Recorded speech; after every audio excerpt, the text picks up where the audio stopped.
Are you looking for an experience that will grow your teenagers' faith, increase their leadership skills, and teach them the discernment to engage with the world all around them, all while taking them on the adventure of a lifetime? I mean, who isn't looking for that? If your teenager loves fun, adventure, and wants to grow in their faith and leadership this summer, then send them to Excel's Summer Leadership Camp. Excel's Summer Leadership Camp is a 12-day experience for passionate young leaders looking to discover God's truth, to discern wisely, and live wholeheartedly. Your teenager will embark on a transformative journey in the Blue Ridge Mountains, where they'll build lasting friendships in the context of community, embark on thrilling adventures like camping, rock climbing, whitewater rafting, and they will receive expert training and certifications in categories like CPR and wilderness first aid. Each aspect of the camp is woven together to help them learn to discover truth, to discern wisely, and take godly action in the context of real-life situations. To learn more or begin an application, go to theexcelcamp.org. That's theexcelcamp.org. Hurry, because summer is just around the corner.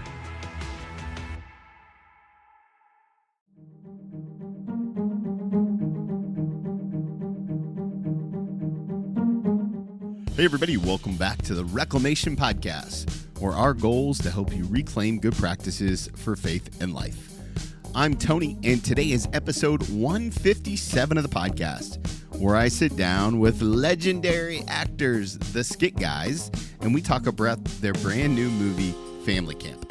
Now, I had the opportunity to watch this movie with my family, and it was hilarious. It was so good. So many great things to talk about with these two guys. They're family men themselves. They've been doing this kind of church comedy thing for a really long time. So our conversation with both funny and scriptural, and we talk about their love of the church, and we talk about how to sustain success over long periods of time. It was such a good conversation with two guys who clearly love the Lord. Now, remember, we believe that through intentional conversation, we can help you unpack a deeper relationship with God. So that's our prayer as you listen to this episode. And if you enjoyed this episode, if you were moved by the episode, if you thought, wow, this is just, man, I just love this content, do me a favor, hit that subscribe button wherever you listen to podcasts. Leave a rating or review on iTunes or Spotify or wherever you listen to podcasts. It really does help get the word out about what God is doing through this platform. As always, we are thankful for you. And now, without any further ado, here's my conversation with Tommy and Eddie, the Skit guys. Hey, everybody. Welcome back to the podcast. I'm excited today to be here with two legends in the church world, the Skit guys. Tommy, Eddie, thank you guys so much for being here today. Thank you. Yeah, thanks for having us, Tony. You know, I was thinking about how to kick off this interview, and I thought that I would ask this question first. And Eddie, we'll start with you. How would you describe your calling and what the Lord has called you to in your life? Because I was trying to think about all the accolades I could put with you guys, and I was like, oh, podcasters, actors, authors. But I was really like, man, what did God call them to? How would you describe it? And then Tommy will go right after Eddie. Great. Tommy invited me to church when I was 17 years old, September 17th, 1987.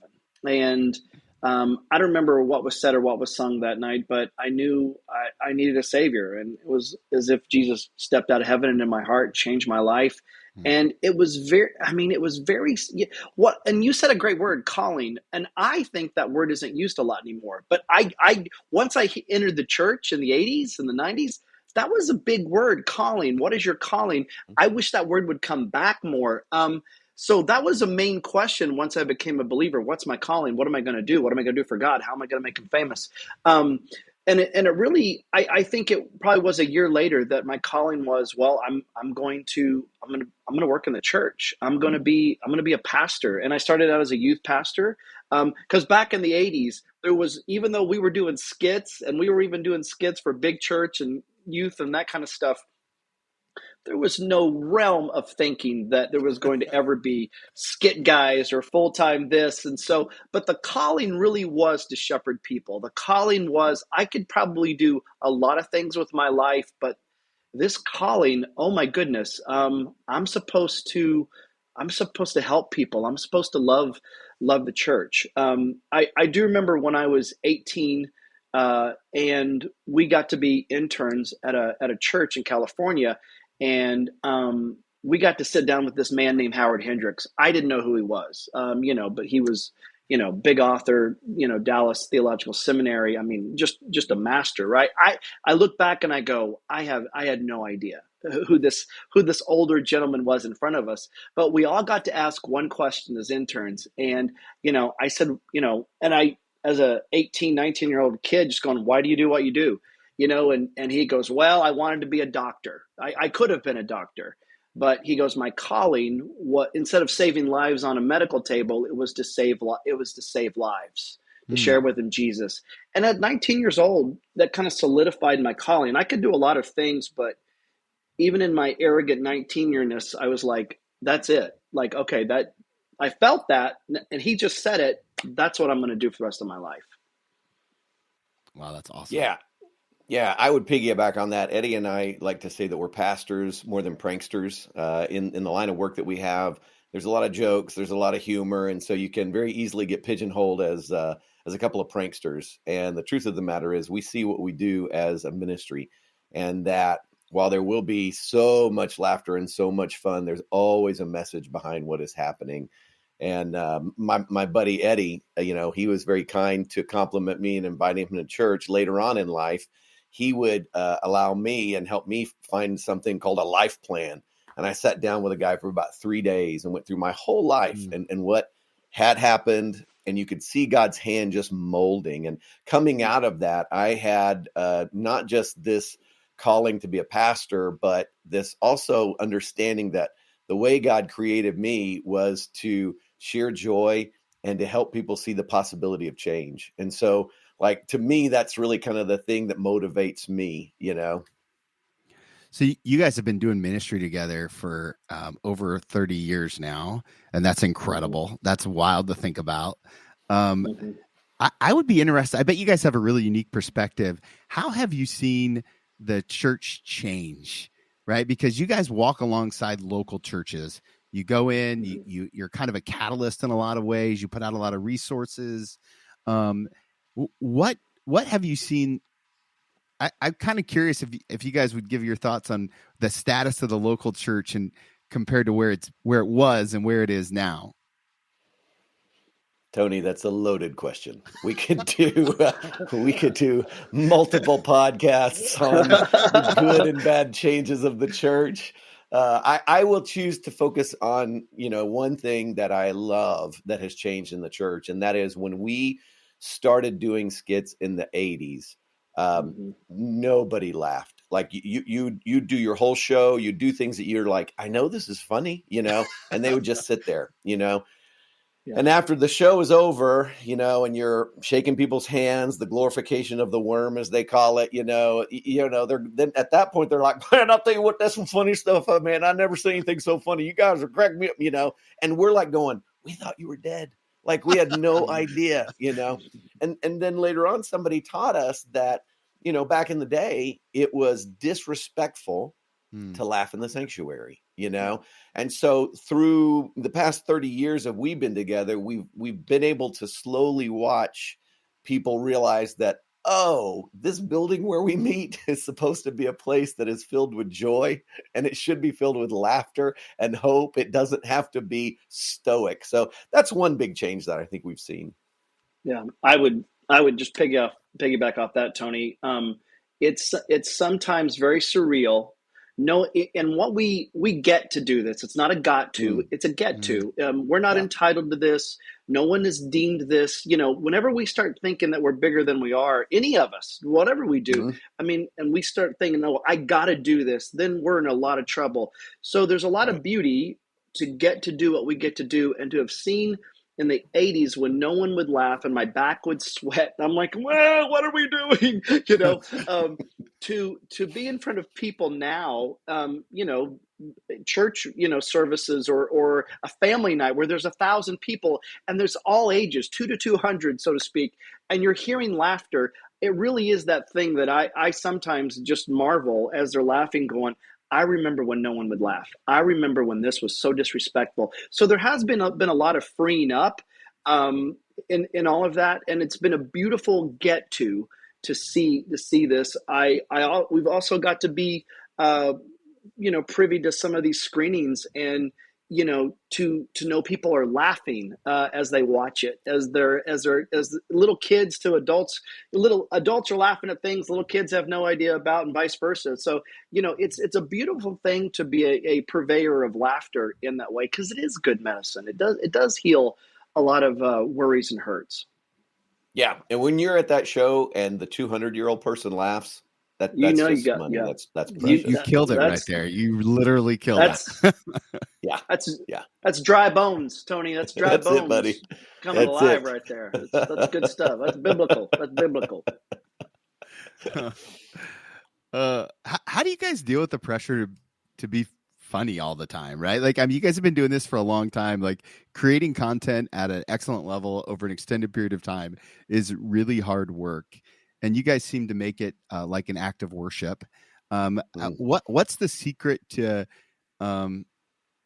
producing that much content for this length of time? And I don't mean to make you guys sound like you're super old. You're not super old, but 30 years is a long time it's a long time to do ministry. It's a long time to work in the church, I think we're both plugged into our local churches, which our youth minister back in the day, he was like, no matter what happens, and again, no matter what happens, like what does that even mean, right? Like, we're going to do skits, and then we're going to go work at a church, right? I'm going to be an education pastor at some point, right? Like that was it, right? So and I'm going to manage a Chick-fil-A. Those are the two options. Those are the two options. I think we've always been plugged in local church. Like this weekend, I'm filling in for my pastor preaching. Tommy's a teaching pastor at his church. I think being plugged in, we've seen so many people, so many bands, speakers, you name it, across the 30 years that just rose to success and prominence, and then you don't hear from them anymore because they stopped going to church. They had the greatest church experience on the weekends or at a conference, and then they don't take their families to church because they're tired. We stay plugged into the local church, and I think again it goes with that get to. Then you get to look at what we get to do and create for churches, and we take that comedy so seriously. Because we know churches all across the country need something. A pastor just needs something just to segue this music to this. And so we don't make it about us. We really do try to go, how can we help the pastor? How can we help the music minister? How can we help the creative arts director, or even the volunteer who has a full-time job but they're at their church? Those are the things that always stay in our heads, and I think that keeps it fresh. Yeah, I would add to that, like, because we're in the local church, we get what is funny and what is off limits, Yes. And so, like, a lot of times you'll see, I don't know, Christian comedians or whoever, and the church kind of becomes their foil for their comedy. And what you probably noticed in the movie, Tony, like, there's no making fun of the church. There's no making fun of Christianity. It's walking alongside and going, there's great things. I mean, over the years, we should be able to laugh about a lot of things that we do in church that are silly, but it's never making fun of the church. And I think, Eddie, you said something, and I never thought about it before, but yeah, we are both still plugged in. And it is that reminder that the church is not a stepping stone to something else. Like the church is the bride of Christ, and it is a privilege to serve the local church. Yeah. I actually really love the way that you guys honored not just the local church, but you also honored the pastor. I was a local church pastor for a long time. And in the movie, he gets to have a little heart to heart, and it's super funny. And it's a really honoring film to the local church. And at the same time, wrestling in some of the tension that as a pastor, I identified some of my tension with the pastor in the film. And I thought that was very well done. And again, not everybody's going to get that joke, and that's fine, but I got it and laughed out loud. And my wife laughed at me laughing out loud. So it was good. It was really good. That's awesome. I know the scene you're talking about. And I for real, just kind of got goosebumps thinking about that scene, because there's such great humor in that scene. And then it hits this just poignant moment, And one of the things that we've told people is this movie, the only person that preaches in this movie is the preacher. Yeah. Like that's it, you know? And I love that. You don't go to this movie and get preached at, you know? Yeah, and I am curious. everybody's Go ahead. imperfect too. Oh, just Mhm. Right. everybody's imperfect. The men have issues. The women have issues. Like there isn't this, and these two men aren't bumbling idiots like Mm-mm. like you would watch on some '90s and early 2000s sitcoms where it's like what everybody has issues in trying to deal with things and overcome things and allow God to be first. And someone saw the screening and raised their hand, and wasn't really a question. They were just going, "Hey." And it was, I think, a 20-something young lady, and she just said, "Hey, thanks for making these characters imperfect. Thanks for making everybody having to have things they got to figure out and either be selfish or point it toward God." And I love that. I love that as Yeah. far as what we did in this movie. I am curious. How do you guys decide on what projects you're going to do? This obviously a full movie like this. It's a multiple year undertaking. It's it's a big project. You guys have written books together, like all the things, right? Like how do you guys decide what God is calling you to next? Yeah, that's a great question. I'm going to turn it to the movie. I don't really know exactly how to answer your question. I'll let Eddie think about it. He may answer it more eloquently than I can. But I can say about the movie that it's always been a dream.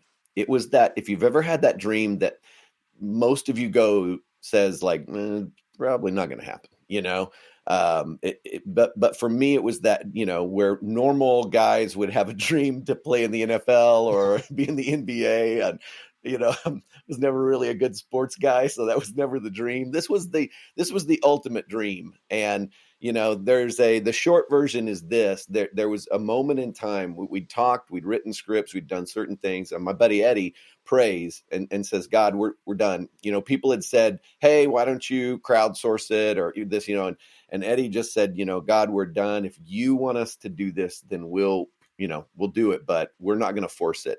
And 2 hours later, he got an email from a guy that and it was an acquaintance, a good acquaintance. And the guy said, hey, was thinking about you guys. Have you ever thought about making a movie? And Eddie replied back, yes, and he said, I need to connect you with someone, and then, we would get into the weeds if we went on with the story, but that connection was what started the ball rolling to make this movie happen. And the guy that we connected with there helped open up other doors. God used that person, so I think we've said for years, God has just the right people you don't even know, who he brings into your life at just the right time to accomplish what he wants to do. And when you look at what we do, I would say many times it's because God has brought people in and it's opened up a door and we walked through it. Yeah. Do what you can, what you have, where you're at, and leave the results up to God. Yeah. So for past 20 years, it really was, well, we could do this conference and we could do this, or hey, why don't we think about creating this for the store for skitguys.com? And I think you just have to keep, like, if you're on this wave, you've got to keep looking out and going, okay, well, there's a wave. Let's go over there, see what this is like. And it probably wasn't, Tony, until Fireproof came out that it was like, oh, wait, Jesus films were just on college campuses, supported by Campus Crusade for Christ. Wait a minute. There's books in Walmart over marriage, over this Kirk Cameron movie. What? So it really was a fit. And I think that's the thing about dreams. Whatever your dreams are, there's a decision to make a dream, whatever that wave is, there's a decision to go after it.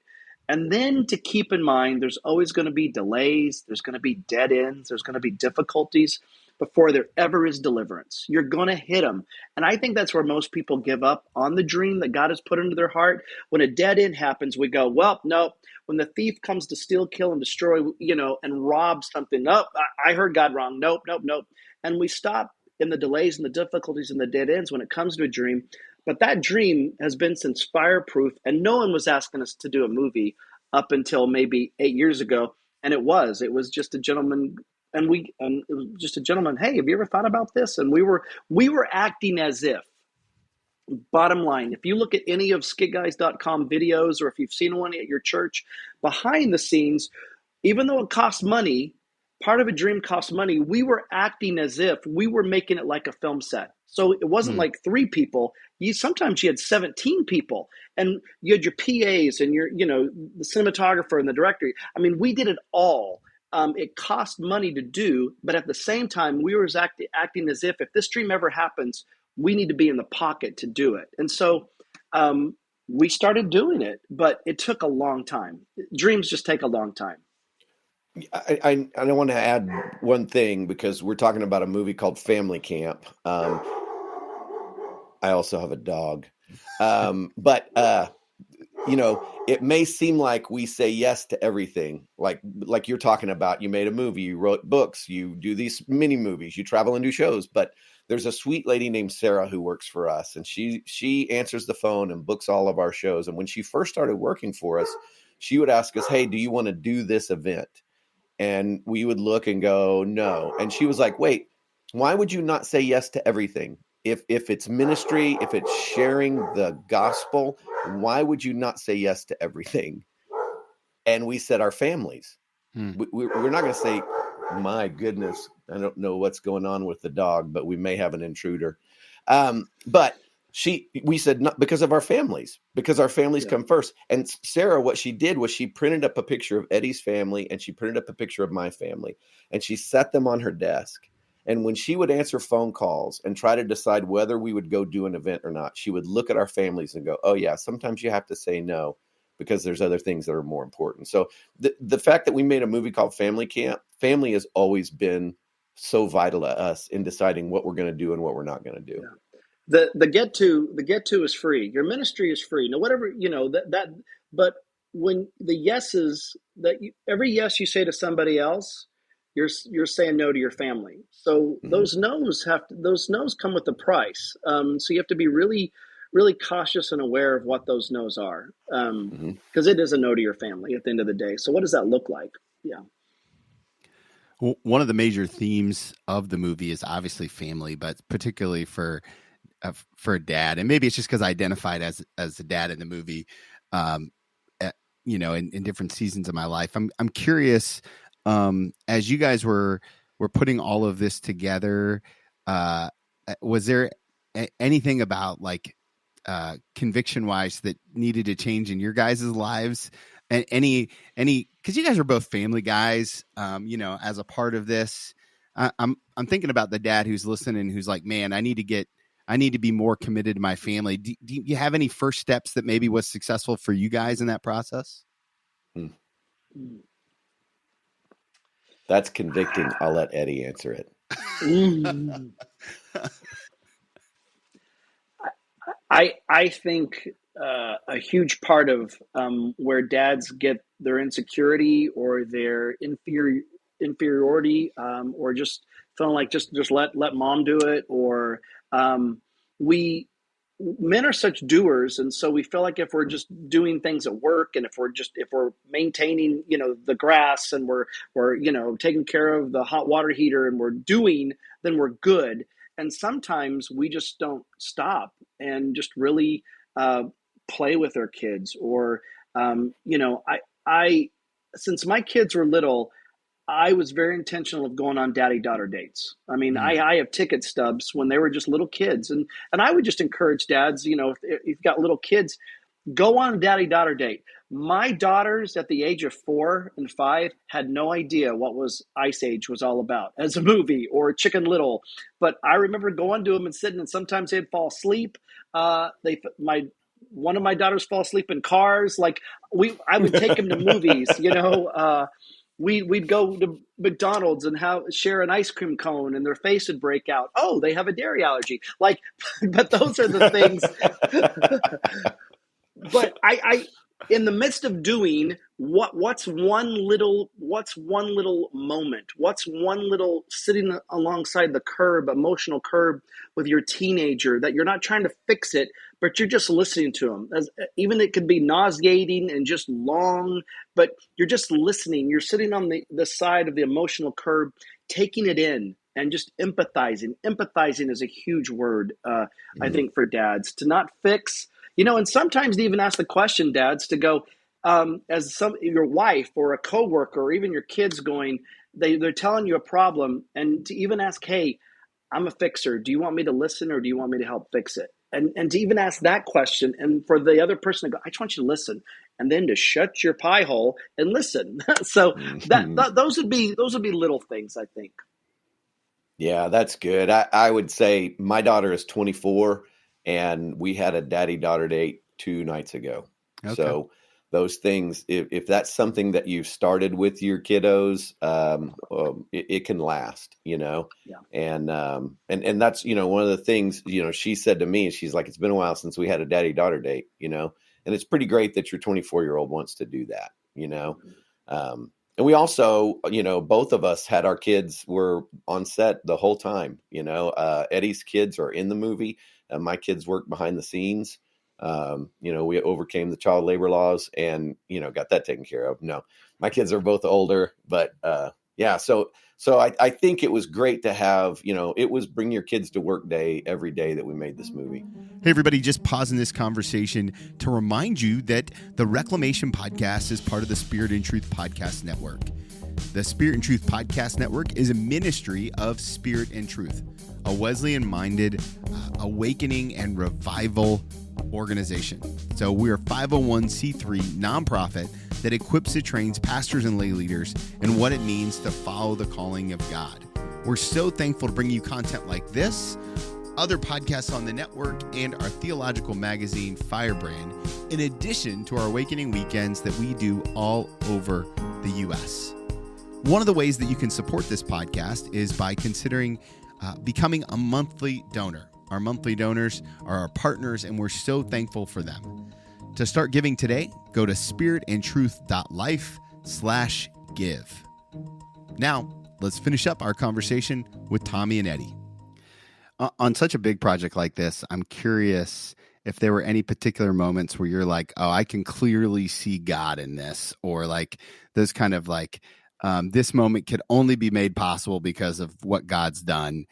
Anything like that really stick out to you in the filming process? Tony, it's such a difficult question because the answer to that is like every day. I mean, but I can narrow it down a little and say that when we started filming this movie,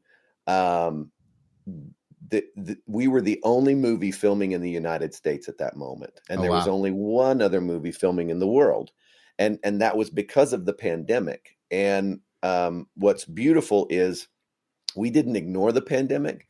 We had really responsible, smart people who were taking a look at trends and what was happening. And it was towards the beginning, and there was a surge, and then there was a dip. And when that dip hit, they said, we're making the movie, And so we took precautions and had protocol. But for that time that we're filming, no one got sick.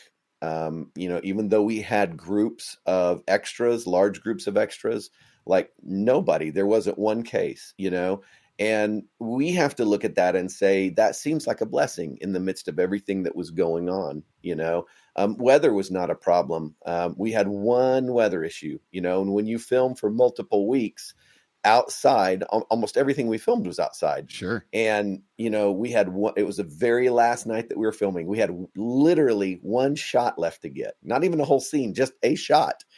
And some storms rolled in. And, when we were supposed to be done at 1, I think in the morning, we were done at 6 in the morning, because of that one delay. But other than that, the weather. So I think that, I don't know that I would go, here's this one thing.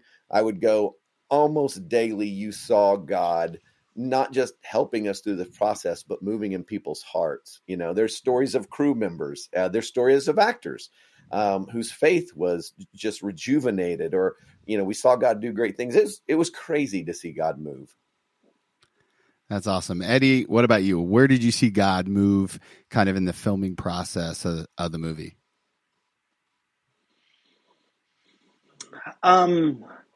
One beautiful, it just would make me tear up every day.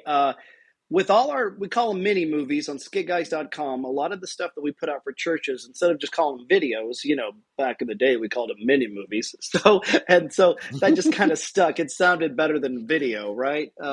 Like something you'd stick into your VHS player. But we had basically a makeup person that would come on set and do everybody's makeup. And her name is Cynthia. And we have got to just watch Cynthia. How long has she been with us, Tommy? Over a decade, I guess. Yeah. Yeah. And you get to watch Cynthia always be on sets around Oklahoma and always helping out. And then with our movie, she got to be the lead makeup director. She was in charge of about 4 other people that was continually doing all these actors and everybody else's makeup and, going on set. And they're wearing masks but I saw Cynthia stick scripture up on her mirror, in the trailer, and I saw her really lean on God, and I saw her really went from fear to faith, and I think it's those little things when you do relationships with people, you get to see them come out of their shells and be bigger and better than they thought they were for God's sake. It was truly beautiful to watch that. So good. Well, one of the things that's clear is that you guys both have a really intimate relationship with the Lord. I always love to hear from people. What are some of the things that you do on a regular basis to stay connected to God and to make sure that you're kind of in a place where you're starting with God first? I have a really simple memory verse because if it gets too elongated, I won't remember it. But John 3:30 says, he must increase and I must decrease. I mean, if we woke up every day and tried to really live that out, where he must increase and I must decrease, like I think each one of us, no matter how long we've been a faithful follower of Jesus Christ, there's probably 10 decreases that we can make in our life. There's 10 things that we go, ooh, oh, or if you talk to somebody and you're like, hey, how am I doing when it comes to my walk with God? And they will and they give you the 3. And then if you were to go, yeah, but there's 10% you're not saying. Tell me that. They're like, I don't know if I should, but if they did tell you those 10% of things that they see, those little character tweaks in you, those things that are just fatal flaws that haven't been fatal yet, those are your decreases. And so every morning I really do try to go, God, I know my stuff. I know how I fail. I want you to increase today and I need to decrease in these areas that I see really flaming right now, really big. So that's one thing that I try to do is increase and decrease, up and down. And it's hard. It's hard at times. Yeah, I have a structure. I watch televangelists every day, and it really helps. So. You're giving away a lot of money. I know, right? You're poor. I'm broke. You're broke. Man, you're blessed. Broken blessed. Really broken blessed. No, I'm going to grab this real quick. Hold on, it's right here. I made a change to my quiet time a while back, and it's been a game changer for me. And I'll just share it. I get nothing out of this other than the fact that hopefully it honors God. But they have these little deals. It's just like I'm in Romans right now, right? And it's called a scripture journal. And one page has, the scripture, and the other page is just blank. And so every day when I meet with God, I sit down and I read. I discipline myself. Like I will stop right there. Even though the story goes on, I stop at the end of the page. And I've got a red pen and a black pen. And I just, as I'm reading, I'm underlining the red, like there's from this one, today. And then I just sit down and write whatever comes to my mind. And the idea behind it is not that I'm going to gain, I do gain some knowledge, but it's not that I'm gaining knowledge. It's just trying to be in tune with what I feel like God is telling me in that moment, And sometimes I'll go back and read it and be like, oh, I was off. That was the pizza I ate last night. But sometimes I'll go back and read it and go, wow, yeah, I heard from God this morning. I think that's been a real game changer for me. And I implemented, I'm not a liturgical guy historically, but I found a really great morning prayer. and I pray it every morning because my head's just kind of foggy sometimes in the mornings, you know? And so having something just that I'm going, this is what I'm going to do. And then, that's kind of where I am these days. Well, one of the things that the movie really talks about is how easily, or kind of demonstrates rather, is how easy it is for guys to become isolated. And you two have been connected for a really long time. What are some of the keys to a long-term real friendship that maybe that you guys have learned working with each other and being friends for as long as you have? Tony, I'm glad you asked that. The key is in a book called Smells Like Bacon. Right. No,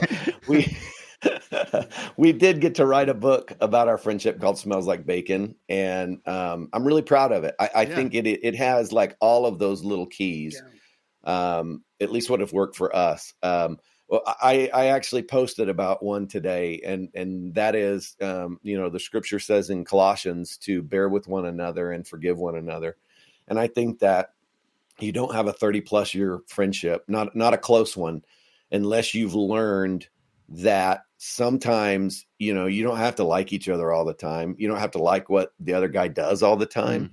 Sometimes you just bear with one another and you remember it's not the actions or the words of a person that caused you to become their friend. It was who they were inside. And then that person who they are inside is still there. And I think it's bearing with one another sometimes, and it's forgiving one another. And over the years, I don't think either one of us, I mean, maybe we could. I don't think we've kept track of how many times Eddie's forgiven me and how many times I've forgiven him, or how many times I've had to bear with him and he's had to bear with me. You just keep doing it because you love one another. Yeah.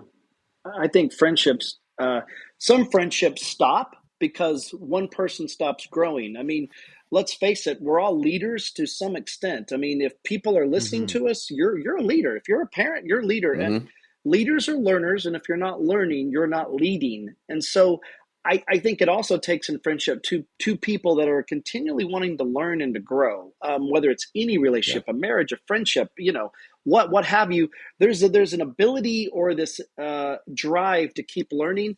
I think if Tommy and I in this 30-year friendship, if either one of us just wanted to stop growing or learning, it probably would have died because there's only so much someone can do. You can't keep resuscitating a friendship. But yes, in that book, Smells Like Bacon, it really is. We sat down and went, okay, what are our bacon bits of friendship? What are those things that we have instituted in our life? And, one of them is you never leave a man behind. We don't ever leave one alone, or by themselves or make them feel isolated. Another one is called the tunnel of chaos. You have to go through the tunnel of chaos to get to the tunnel of love. And that could be in marriages and in friendship. The tunnel of love is a beautiful swan. The tunnel of chaos is an ugly goose that nobody wants to sit in and deal with problems. But Tommy and I get in the tunnel of chaos because we know it doesn't just stay in the tunnel of chaos. It leads to goodness. We go there. And I think those are huge. But yeah, those are all in the book, or you can call us and we'll tell you. Yeah, exactly. That's really true. And I would say this, Tony, you said something that I think is a misnomer, and that is that it's men who can be isolated. I think that there's a lot of women who are isolated. They just hide it better, you know? Yeah. Yeah. And I think, to be honest with you, that's one of those things that you see in the movie that is beautiful is my character and Eddie's character, they've got to learn to bear with one another, Sure.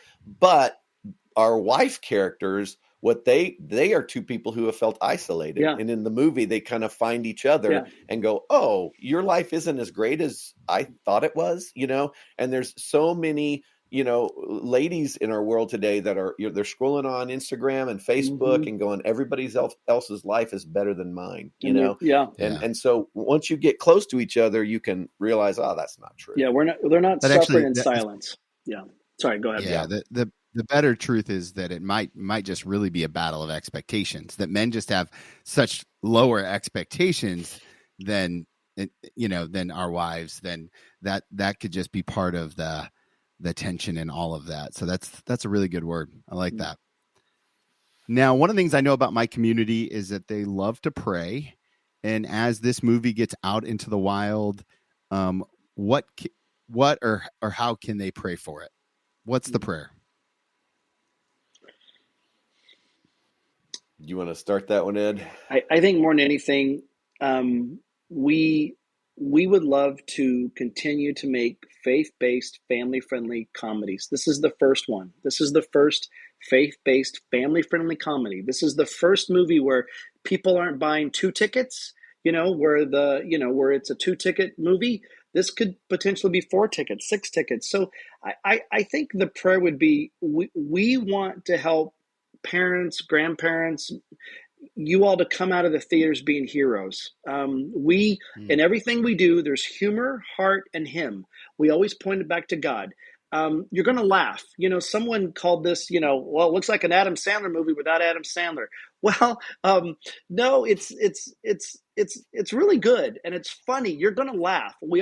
Laughter is good medicine, but with that, there's heart and we point it back to God to where you can leave the theater and you get to be the hero with you. So a prayer is, God, help this movie to have families connect and have a good time, because that laughter, it could be the ointment that you need when you leave the theater to have great, significant conversations. Laughter does do that. So that would be a huge prayer. The laughter breaks down walls for truth to enter for families. Yeah, that's huge. That's what we want. We want families to be healed. And piggybacking on what Eddie said about wanting to make more movies, we believe that, with all of the great Christian movies that have been made and will be made, there's still there's a gaping hole of real great family humor. And we want to fill that hole because we think it's important. We think it's important for families to go do this together and to have fun together and to laugh together. But realistically, in the world that we've stepped into, Tony, what we've learned is that first weekend is everything. Yeah.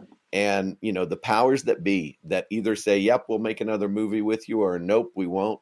They're looking at that first weekend. So I would say a prayer is that this movie would do well the first weekend for the sole purpose of our ministry being able to make more movies to encourage families more, because we've got a lot of ideas of how to encourage the family and encourage families' faith. We've got a lot of laughs in us, and we want to share them all. And so I think a prayer is just that this movie will do well so that we can do that. If this one does well, it opens up doors for a lot more opportunity to do that. Yeah. And Tony, we know people will lower their standards to be entertained. With this movie, you don't have to lower your standards. You're going to laugh. You get to look under the side and see even your teenager laugh a little bit. It hits all ages. And there's no lowering your standards. There really isn't a bait and switch. Even if you're going, I've gone to the other movies, but I'm not so sure about a comedy. We do ask you to trust us. We do ask you to just give us that one step of small faith if you have no idea who we are, and trust that we are going to take care of you and your families, and it isn't a bait and switch. Yeah. As Christians, we lower our standards, right? To go to a movie that we're like, gosh, I shouldn't be going to this, but I want to laugh. We want to see non-believers lower their standards and go, I don't normally go to Christian movies, but I'll check that one out because it looks funny. Yeah. And throughout our history, we've had a TV show called Laugh with the Skit Guys. And we'll get emails from people saying, I can't get my dad to go to church, but he loves to watch your TV show, or, my whoever, my aunt doesn't go to church, but she loves, So we think we've made something that you could invite an unchurched friend to, and I think they're going to gobble it up. It's Tony, it really is. It may not. Oh, go ahead. No, go ahead. You're good. I was just going to say a lot of the movies that have come out really have been for the believers, and this is still for the believer. But and with all of that, we've allowed another door to open up, is to you can invite somebody. You can invite somebody, and they're going to have a good time. They may sit there and go, "This is a Christian movie, and it's supposed to be funny," and they'll find themselves laughing, and they may even find themselves God touching their heart on some issues that they need to deal with. So we've created a mission field for churches to invite the unchurched to a movie. But I think everyone will still get fed. Mm-hmm. My 16-year-old gave a really high compliment. I said, well, what'd you think, son? I'm going to talk to these guys. What's your feedback? And he goes, it was all right. So Hey, I love it. That's great. I'll take it. I'll take it. Look, I was like, win. That's a good. win. It's all right. That's a win with a 16-year-old. It's all right. Yeah. I have one more question awesome. for you, but before I ask it, where is the best place to learn all things Skit Guys? How can people get connected with you and follow what God's doing through your ministry? Skitguys.tv is your best place to go. Man, you can watch free videos there. You can find out what's going on in our ministry. We've got a podcast. We've got bedtime Bible stories stuff. Yeah. Bedtime Bible stories. I mean, yeah. So skitguys.tv is your best place to go. That's awesome. Okay. Last question. I always love to ask people. It's an advice question. I'm going to ask you to give yourself one piece of advice, except I get to name the time. And in this particular case, I want to take you back to the day after your very first skit together. So if you could pull up a chair and sit knee to knee with a younger version of yourself and look that young man in the eyes before everything's about to change in his life, what's the one piece of advice you're going to give him?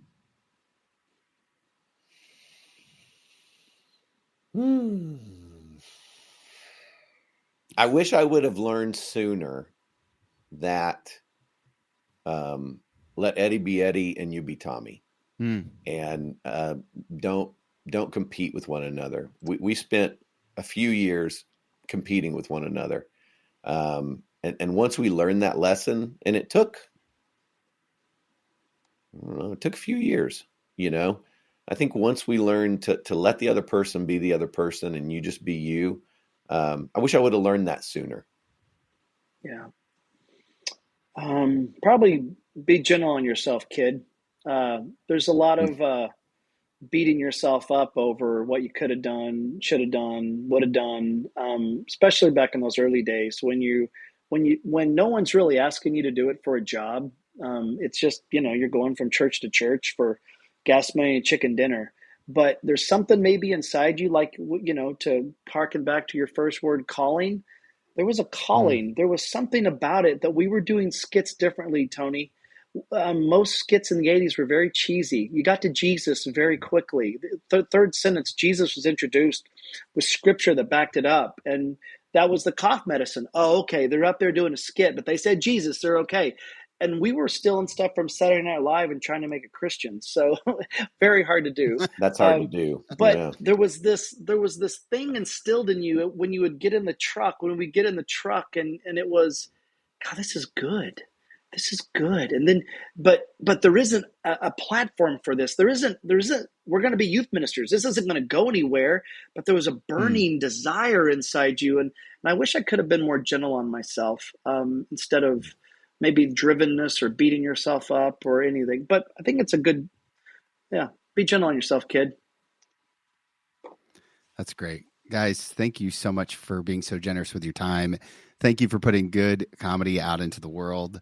And I can't wait to see what God does through this movie. So thank you guys so much.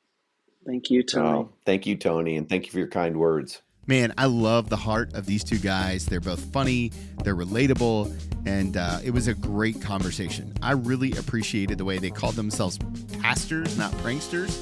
I love their heart for the local church and the way that they just continue to stay connected to God throughout the entire, kind of rise to success. It's not every day you find somebody who's like that. So, hey, do me a favor, hit them up, go see their new movie, Family Camp, wherever you like to watch movies at, and let them know that you heard them here on the Reclamation Podcast. I'm so thankful for each and every one of you, for our community that we get to build. And remember, if you want to follow Jesus, you must be willing to move.